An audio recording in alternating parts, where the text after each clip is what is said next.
Hey guys, Mid-Fi Guy here today.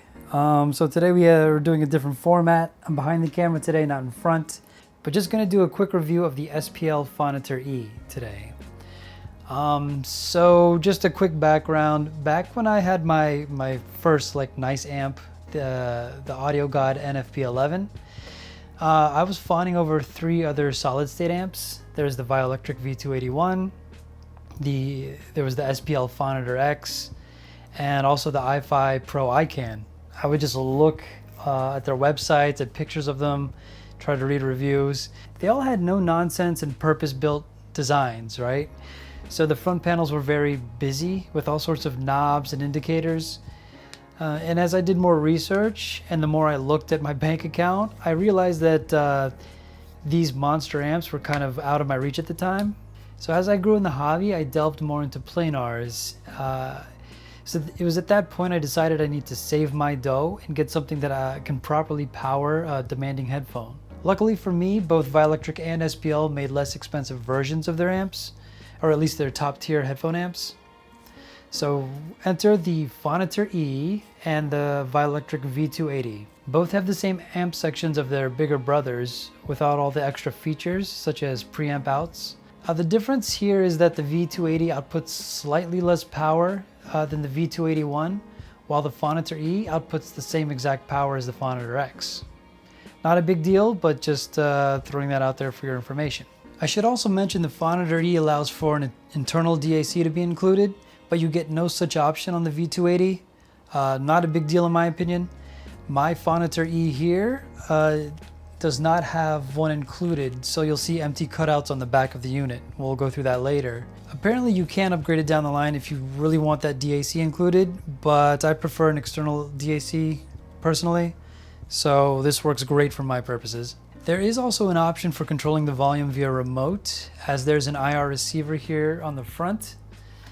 Once you get it working, it will physically move the volume pot, which is a great feature, but there is a whole process of programming it with your remote, your universal remote. I'm not going to get into that here. I set this on my desk, so personally I don't need that. So you're free to read up on that yourself. And I'm sure other reviewers go over that as well. So on the back, what do we got? Let's unplug it all. Yep, that's right. Wires can fall behind the desk, so it's hard for me to get back. Okay, so what do we got? We have your typical IEC port there for power. This is where you press and hold the button so you can program your universal remote. Have your analog sources, your inputs, you have RCA, XLR balanced, and here is where the DAC ports would go. Someone else did do a review on this and I did see they did have a cover, but I don't, I'm not sure why. It looks kind of weird, but it's the back of the unit so you're not really seeing it anyway. As for the front, it's all pretty self-explanatory, but there is this matrix feature here, which means it's a cross-feed feature that SPL has hooked up for the Phonitor model amps. We'll get into that later, but let's talk about the volume pot while we're here. It is really smooth and it's hard to push into the direction you want to go to, and I love it personally. Instead of it being really loose, it's just like a really tough thing to push around. So if you want to get it exact, you have that option. It's kind of the opposite, not really the opposite, but the V280 is more loose when you mess with the volume. So here you have your source. You can choose your balanced XLRs, RCAs from the back, and if you want to use the internal DAC, you would choose digital here. But we don't have one, so we're going to keep it on balanced XLR. And this is for your digital sources if you did have the DAC included. Okay, and really quickly, let's talk about the test bench. I'm going to take it off my tripod here. Got the V280, of course. We have the SMSL SP200. And I have this beauty. This is a XLR switcher. So you get one input and 3 outputs. Easy to switch. This thing was only like 55 bucks from Shenzhen. So this is a great buy for me here.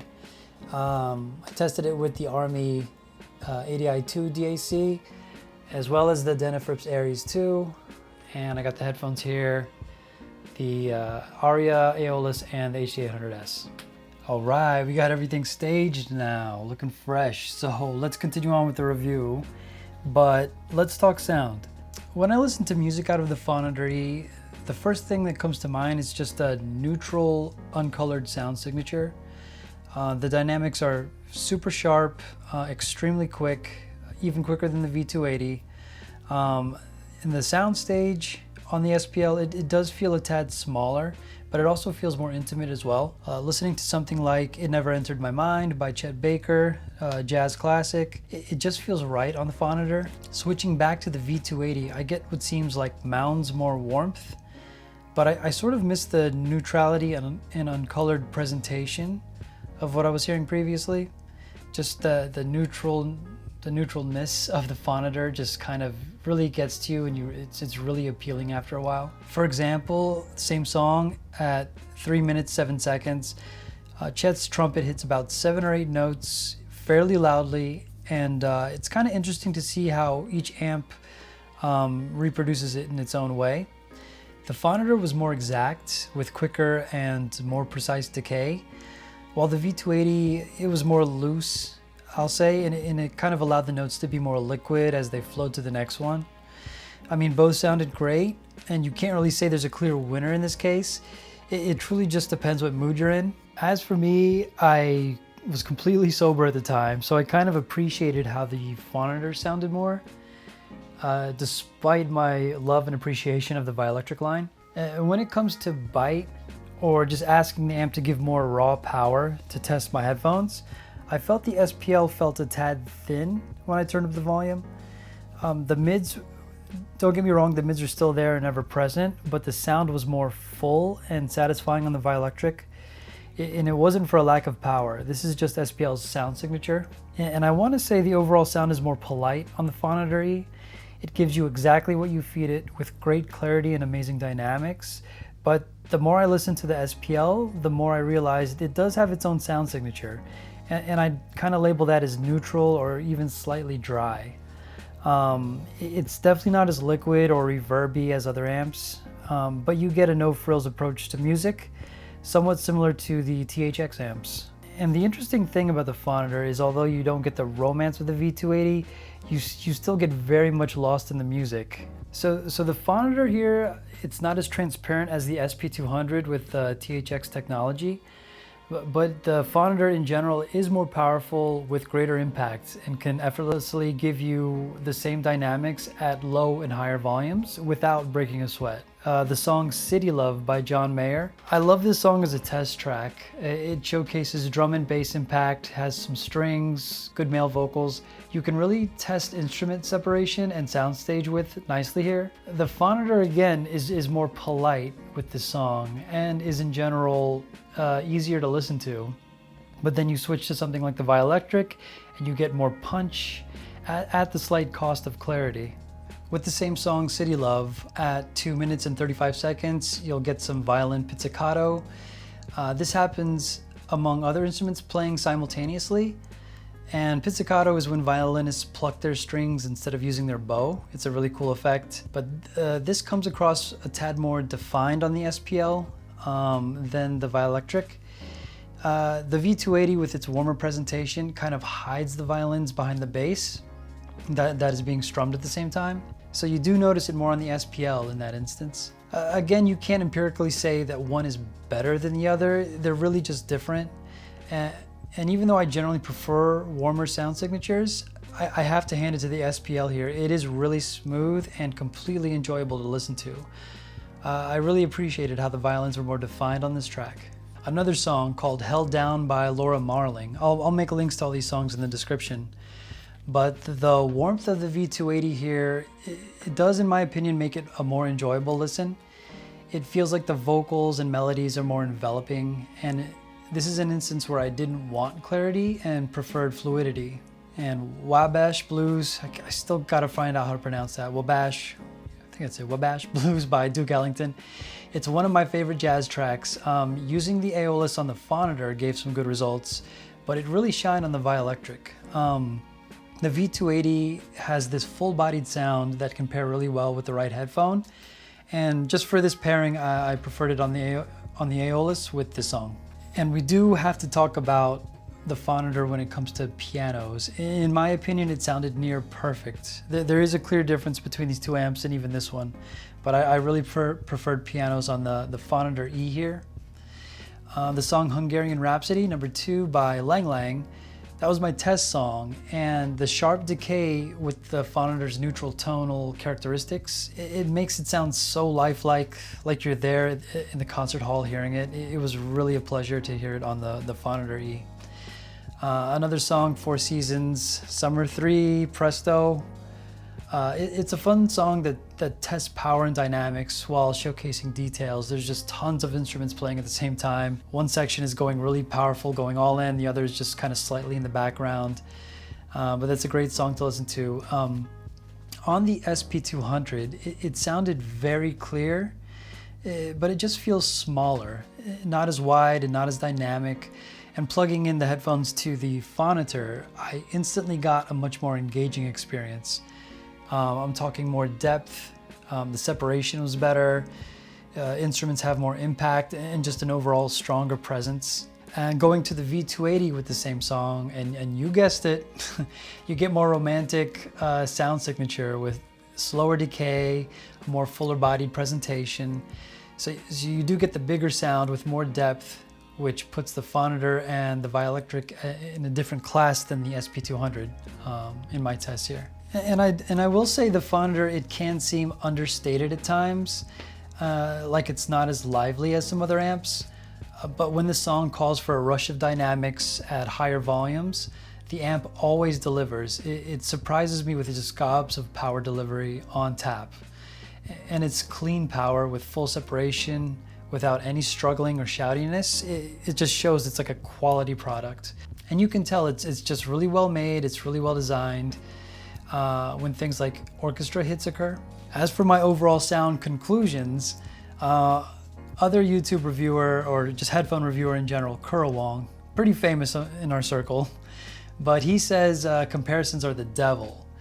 That it's essentially best to simply enjoy the equipment you own versus wondering, does this amp do micro detail better? Which one has a tad wider sound stage?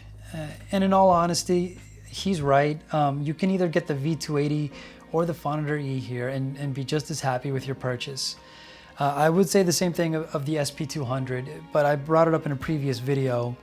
The higher tier you go in your headphones, the more juice and just power you want out of it.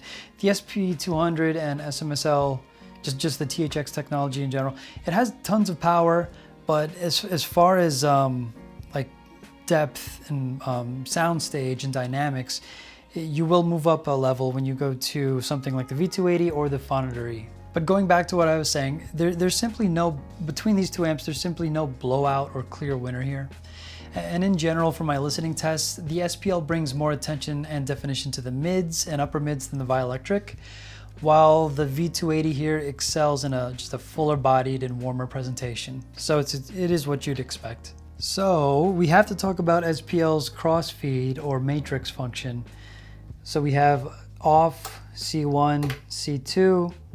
So C1 and C2 are just different levels of their crossfeed functionality.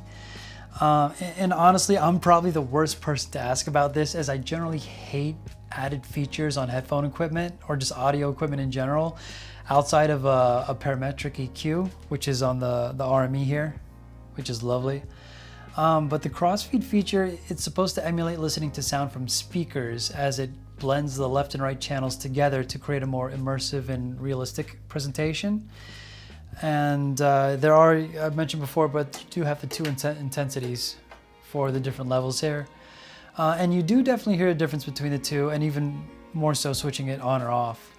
It is a more diffused sound that's not too overly done. This is at the cost of losing out on some dynamics and detail, and also imaging. Well, it's just a different form of imaging, I'd say. The overall effect is actually more relaxing and less fatiguing on the ears, which I can always appreciate. It really does feel like the musicians are in front of you versus at your sides. And And admittedly, this is actually a feature I could leave on and not be bothered with the idea that it's maybe taking something away from listening to just normal 2-channel music, normal in quotes. I would turn the crossfeed feature on when I was feeling the music was a tad too sharp, you know, whether that's the music itself or the headphones I was using. So I would get less of a fatiguing sound signature. And I would turn the crossfeed feature off when I thought what I was hearing was either too soft or not as well defined as I'd like. And in the end, I did default to keeping it off most of the time. But I'm glad that feature is there. It's just not like a make or break, like you must own this amp because it has crossfeed. And there is a song I'd like to bring attention, but the song Washing Dishes by Jack Johnson, it does have somewhat of a jarring stereo presentation when you're listening on your headphones, at least at the beginning, and I guess throughout the song as well. I'm sure it sounds completely fine listening through normal speakers, but you do hear just kind of some weirdness listening on headphones. Like a binaural effect, but I don't think it works for this track. But you turn it on C1 or C2 and that effect kind of fades away and it does sound more natural. So that's just an example of where crossfeed was actually a big plus in my mind. So despite my general dislike of gimmicky features, this is one that I'll gladly take in future amps, and I don't think it's gimmicky at all. Comparing this to Monolith's DRAC feature, and I did do a review on this amp previously. That was their THX 788 amp. So Monolith's effect is done in software, where Phonitor's here is done in hardware. SPL's crossfeed just feels more natural, while the Monolith feels a bit more overdone in comparison. And again, this is going on memory, but I felt the DRAC toggle was a bigger change in sound, while the Phonitor's crossfeed is much more subtle and natural. So let's talk disadvantages. If you force me to say anything negative about the Phonitor, I do have 3 things to say. The build quality. Just plugging and unplugging the power cable makes the whole IEC housing rock back and forth instead of being rock solid like other equipment in this price range. It is a bit unfortunate, but how often are you doing this anyway? But it's good to know that it's there. Also, the metal casing here, it does feel a bit thin and a tad cheap comparatively. Touching or tapping on it makes the amp feel a bit hollow inside. You know, the SP200 or even especially the Denafrips Aries 2 and the Violectric here, it feels thicker and it just feels more solid. Just comparing directly with the Aries 2 and the Phonitor E's casing. So this is less than half the price of the Phonitor E, but it feels, you know, 2 or 3 times more solid than the SPL. It is a minor gripe. It doesn't affect sound quality at all, but at this price range, I just had to bring it up. Another disadvantage number 2, I'd say the mids can sound a bit on the thin side. If you're talking on the scale of full versus a thin presentation, I'd say it leans towards thin. It's not something you'd immediately pick up on, but if you're comparing directly with V280, you will notice it. And the last thing I'll say for disadvantages is the ever so slightly dry sound signature. It's a bit like studio monitors. And a bit of a story here, but I did buy a pair previously of PreSonus Eris E5 XTs on Amazon at a used price. It was an absolute steal. But I was so eager to have decent little speakers on my desk. I plugged them in, hit play, and was like, WTF. When people say something doesn't sound musical, and you're not sure what that means, you should get a pair of dedicated studio monitors and compare them to regular bookshelf speakers. They sounded dry to the core, with no imagination. They definitely didn't spark joy. Thing is, they're not supposed to. They're studio monitors, right? They're supposed to give you that no-nonsense, uncolored sound from what you're mixing in your studio. But this was a good lesson for me. But enough of a tangent. I brought it up because the SPL makes studio-grade equipment. That's their bread and butter, you know. And although this amp is made for the consumer, I did get reminded slightly of the same sound signature coming from the studio monitors, but it was just a little bit. But don't let that scare you off. It's not nearly to the level of having dedicated studio monitors. It's just kind of reminiscent of the sound signature there. So as for the closing, there you have it. The Phonitor E is a kick-ass amplifier. It's really amazing for what they're able to do for less than $2,000. The amp was released in 2016 and still hangs at the top when it comes to its competition in the price range. And it'll likely remain there for the foreseeable future, considering how good it is. If anything, this has taught me that I may want more of a neutral tone for my amps in the future, at least when it comes to solid state amplification. I would love to see how other amps in this price range sound. The list is fairly long, but right off the bat, from what I was able to gather from my notes, there's the GSX Mini from Headamp, the Burson Conductor 3X, Wells Audio Milo, KN's HAA6, it's been around for a while, and also the i5 Pro ICANN.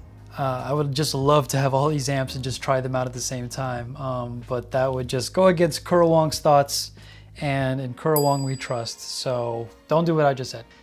That said, I do love my little Violectric here. You know, the warm sound signature is just, it's a blast for me, so I'm gonna stick with this and gonna get rid of this amp. But I'm telling you, I still would be perfectly happy owning the Phonitor E here, and I'm glad I was able to review it. Okay, as for what's on deck for some upcoming videos, we have a little roundup of portable / office or desk DAC amps you can use while you're working or on the go. Want to do a quick little roundup there. And we also have a dedicated DAC shootout. We have 3 or 4 different types of different styles of DACs, and I want to do a quick little comparison there as well. So tune into that. But that's it for today, guys. Thanks for tuning in. Don't forget to like, subscribe, all that good stuff, and we'll see you in the next one. So long.